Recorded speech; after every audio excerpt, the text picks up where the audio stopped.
Il-Malta Oil Bunkering Company Limited jew aħjar l-MOBC hija entità pubblika li kienet tagħmel ħafna qlieħ min-negozju taż-żejt.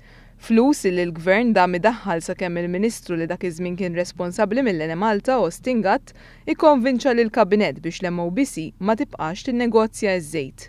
U jiena nemmen, u konvinċejt il-Kabinett fuq għadi, illi l-Gvern m'għandux ikun fit-trading taż-żejt. Ma jagħmilx sens li l-Gvern jittradja ż-żejt. Waqt seduta plenarja fil-Parlament li saret fit-2 ta' Marzu tas-sena 2005, Austin Gatt ftaħar li kienu li qal lill-Gvern li n-negozju taż-żejt ma kellux xi jridu. Qed nixtru nbiegħu miljuni kbar ta' żjud.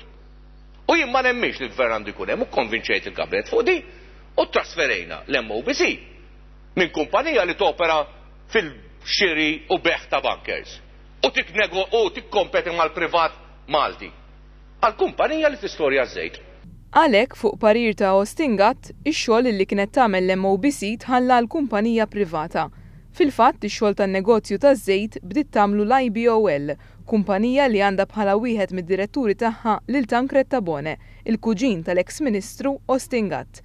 Id-deċiżjoni ta' gvern preċedenti li waqaf lill-MOBC milli tinnegozja iż-żejt waslet biex jonqos il-qlieħ tal-Enemalta fil-waqt li jgawdu Tancred Tabone u Frank Sammut, illi llum huma akkużati b'korruzzjoni brabta mal-iskandlu taż-żejt.